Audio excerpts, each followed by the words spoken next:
అనకాపల్లి జిల్లా ఏర్పడి 4 సంవత్సరాలు పూర్తవుతున్న కలెక్టర్ కార్యాలయము అలాగే ఎస్పీ గారి కార్యాలయాలు అవి అనకాపల్లి పట్టణంలో నెలకొల్పాలని ముఖ్యమంత్రి చంద్రబాబు నాయుడు గారికి లేఖ ద్వారా అభ్యర్థించడం జరిగింది.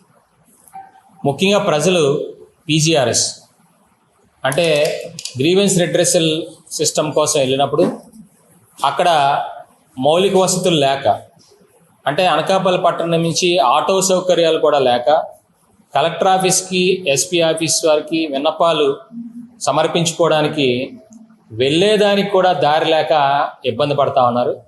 అలాగే అక్కడ వెళ్ళినటువంటి వారికి కూడా సరైనటువంటి షెల్టర్స్ కానీ, అక్కడ భోజనం చేయడానికి లేకపోతే ఏమైనా తినడానికి చిన్నపాటి రెస్టారెంట్లు కూడా లేకపోవడం వల్ల జిల్లా వ్యాప్తంగా ఉండేటువంటి ప్రజలందరూ కూడా ఇబ్బందులు పడతా ఉన్నారు. అలా ఇప్పుడు మన కూటమి ప్రభుత్వం వచ్చినాక ప్రజలకి అందుబాటులో అధికారులు ఉండాలనేటువంటిది చంద్రబాబు నాయుడు గారి ఉద్దేశం. అందుకని అనకాపల్లి పట్టణంలోనే కలెక్టర్ ఆఫీస్ కార్యాలయాలను కూడా అలాగే ఎస్పీ ఆఫీస్ కార్యాలయాలను, ప్రభుత్వ కార్యాలయాలన్నింటినీ కూడా అనకాపల్లి పట్టణంలోనే నెలకొల్పాలని ముఖ్యమంత్రి గారికి విన్నవించడం జరిగింది. అందులో భాగంగా జీవీఎంసీ ఆఫీస్ ఏదైతే ఇప్పుడు ప్రస్తుతం ఉందో అది సుమారు జీవీఎంసీ ఆఫీసు ఇప్పుడు జోనల్ కార్యాలయము, అట్లాగే కంపోస్ట్ యార్డ్ కింద వాడుతున్నటువంటి ప్రాంగణము, అలాగే పాత హాస్పిటల్ బిల్డింగు 3 కలిపి 2.5 ఎకరాలు. ఆ 2.5 ఎకరాల్లో కూడా జీవీఎంసీ వారి ఆధీనంలోనే ఉంది, వారి ఓనర్షిప్లోనే ఉంది. కాబట్టి వారు దాన్ని ఇదివరకు మన ప్లాన్లు వేస్తే సుమారు 2 అంతస్తులు పార్కింగ్ ప్లస్ 7 అంతస్తులు 9 అంతస్తుల బిల్డింగు విశాఖపట్నం విఎంఆర్డిఏ ప్రాంగణం బిల్డింగ్ ఏ విధంగా అయితే ఉందో అదే విధమైనటువంటి బిల్డింగ్ కూడా ఇక్కడ కట్టుకోవడానికి ఆస్కారం ఉందని చెప్పి ఇంజనీర్లు తెలపడం జరిగింది.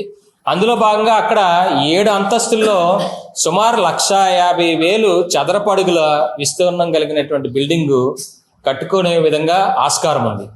ఆ బిల్డింగ్లో జీవీఎంసీ తాలూకా జోనల్ కార్యాలయం, కలెక్టర్ గారి కార్యాలయం, అలాగే జీవీఎంసీ ప్రధాన కమిషనర్ కూడా వారానికి ఒకరోజైనా ఇక్కడ అనకాపల్లి వచ్చి క్యాంపు కార్యాలయం కింద ఉండాల్సినటువంటి ప్రతిపాదన కూడా ప్రజలందరూ కూడా కోరుకుంటా ఉన్నారు. సో ఆ కార్యాలయాలు అలాగే సంబంధిత మిగతా ప్రభుత్వ కార్యాలయాలు కూడా అక్కడ మనం నెలకొల్పితే బాగుంటుంది, దాని మీదుగా చర్యలు తీసుకోవాలని చెప్పి కోరుతున్నాం. అదేవిధంగా డిసిఎంఎస్ ప్రాంగణం ఏదైతే ఎన్టీఆర్ పక్కన ఉండేటువంటి డిసిఎంఎస్ ఉందో సుమారు అది ఎకరా 60 సెంట్లు 7,940 గజాలు. ఈవేళ ఆ 7,940 గజాల్లో కూడా సుమారు ఎకరా 60 సెంటుల్లో అక్కడ కూడా 2 అంతస్తుల పార్కింగ్ ప్లస్ 5 అంతస్తుల భవనాన్ని నిర్మించుకునేటువంటి వెసులుబాటు ఉంది. అందులో పూర్తి స్థాయిలో ఎస్పీ గారి కార్యాలయం అలాగే మిగతా ఉండేటువంటి సబ్ రిజిస్టర్ ఆఫీస్ కానీ, ఆర్ఎండ్బి ఆఫీస్ కానీ, ఇరిగేషన్ ఆఫీసులు కానీ ఇవన్నీ కూడా ఈవేళ అనకాపల్లిలో కార్యాలయాలు లేక అద్దె బిల్డింగ్ అక్కడ డిటీరియేటెడ్ కండిషన్, ఆ పాత బిల్డింగ్లన్నీ కూడా పూర్తిగా చిదిలిపడిపోవడం వల్ల ఇవాళ అన్నీ కూడా ఎలమంచిలకు తరలిపోయాయి, చోడవరానికి తరలిపోయింది ఆఫీసులన్నీ కూడా. జిల్లా కార్యాలయాలు అనకాపల్లిలో లేవు. ఇవాళ ఉన్న జిల్లా కార్యాలయాల్ని ప్లేస్ లేక వివిధ పక్క నియోజకవర్గాలకి తీసుకెళ్లేటువంటి పరిస్థితి నెలకొని ఉంది. కాబట్టి దాన్ని మళ్ళీ తిరిగి ఇక్కడ అన్ని ఆఫీసుల తాలూకా గవర్నమెంట్ ప్రభుత్వ కార్యాలయాల సముదాయాలన్నీ కూడా ఒకే బిల్డింగ్లో వచ్చేటట్టుగా డిసిఎంఎస్ ప్రాంగణంలో దాన్ని కట్టుకునేటువంటి అవకాశం ఉంది. మరి దానిలో కూడా గత ప్రభుత్వం ఇప్పుడు దాని విలువ కూడా డిసిఎంఎస్ ప్రాంగణం తాలూకా విలువ సుమారు ఎకరా 60 సెంట్లు కూడా సబ్ రిజిస్టర్ వాల్యూ తీసుకుంటే 55,000 చొప్పున గజం ఉంది. అంటే సుమారుగా 43 కోట్ల రూపాయలు విలువైనటువంటి స్థలం అది. మార్కెట్ వాల్యూ ప్రకారం దాని విలువ 1,50,000 రూపాయలు చొప్పున గజం న్యూ కాలనీ రేట్ తీసుకున్నా అది వేళ 132 కోట్ల విలువైనటువంటి జాగా డిసిఎంఎస్ స్థలం. దాన్ని గత ప్రభుత్వం మరి ఒక పెట్రోల్ బంక్కి దాన్ని కేటాయించగా, మరి ఇప్పుడు మన కూటమి ప్రభుత్వం వచ్చినాక పార్లమెంటు సభ్యులు సీఎం రమేష్ గారితో చెప్పి ఆ ప్రతిపాదనని నిలుపుదల చేయించడం జరిగింది. అక్కడ బంక్ నిర్మాణం కాకుండా ఆపడం జరిగింది. అక్కడ బంక్ కానీ నిర్మాణం చేస్తే మొత్తం ఏదైతే ఎకరా 60 సెంట్లు స్థలం ఉందో అదంతా కూడా ఎందుకు పనికి రాకుండా అయిపోతుంది.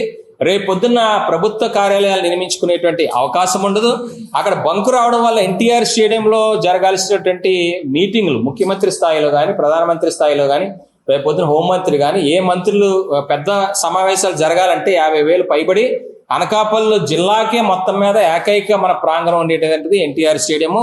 అలాగే వివిధ పెళ్లిళ్ళు కానీ సాంస్కృతిక కార్యక్రమాలు చేసుకునేటువంటి ప్రాంగణం ఉండేటువంటిది రావుగోపాలరావు కళాకేంద్రం. ఈ 2 ప్రాంగణాలు కూడా నిర్వీర్యం అయిపోతాయి. అంటే ఈ బంకు ప్లేస్ వల్ల అక్కడెక్కడ మందుగుండు కాల్చే అవకాశం ఉండదు. సెక్యూరిటీ జోన్ Z+ కేటగిరీలో ఉండేటువంటి ప్రజాప్రతినిధులు 1/2 కిలోమీటర్ దూరంలో ఎక్కడ కూడా పెట్రోల్ బంకులు ఉంటే వాళ్ళు కనీసం ఆ ప్రాంతం గుండా కూడా వెళ్ళడానికి అనుమతించరు. దానివల్ల మొత్తం ఎన్టీఆర్ స్టేడియం 4 రోడ్ల జంక్షన్ అంతా కూడా పూర్తిగా నిర్వీర్యమైనటువంటి ప్రమాదం ఉండడం వల్ల ఆ రోజు పార్లమెంట్ సభ్యులు గారు ప్రమేయం వల్ల దాన్ని ఆపడం జరిగింది. అయితే ఇప్పుడు మళ్ళీ ఆ పనులు మళ్ళీ ప్రారంభిస్తా ఉన్నారు.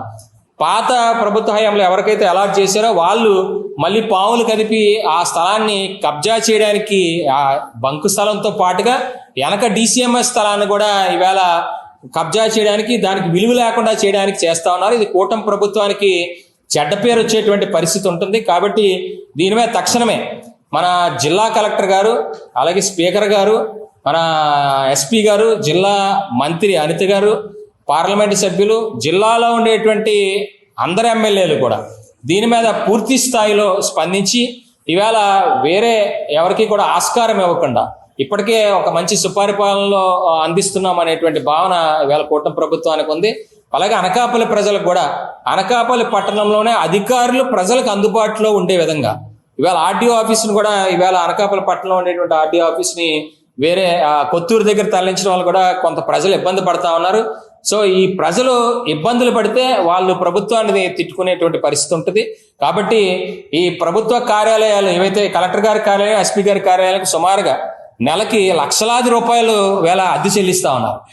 ఇవాళ ఈ ప్రతిపాదన ఏదైతే మన GVMC సైట్లోని అలాగే DCMS సైట్లో కట్టబోయేటువంటి ఈ ప్రభుత్వ కార్యాలయాల నిర్మాణం వల్ల ఈవేళ ప్రభుత్వానికి ఈవేళ అద్దెల రూపంలో చెల్లిస్తున్నటువంటి అనేక లక్షల రూపాయలు ఆదాయం మిగల్చడమే కాకుండా DCMSకి ₹1 ఖర్చు లేకుండా, పెట్టుబడి లేకుండా కోట్లాది రూపాయల ఆస్తి ఈవేళ DCMSకి నిరంతర ఆదాయం వచ్చేటువంటి ఆదాయం సమకూరుతుంది.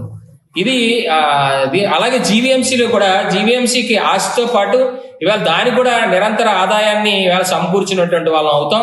కాబట్టి ప్రధానంగా ఈ అధికారులు ప్రజలకు అందుబాటులో ఉండాలనే ఉద్దేశంతో ప్రభుత్వ కార్యాలయాలన్నింటినీ కూడా GVMC మరియు DCMS ప్రాంగణాల్లో నిర్మించాలని చెప్పి ఇవాళ ముఖ్యమంత్రి గారికి ప్రత్యేకంగా తెలియజేయడం జరిగింది.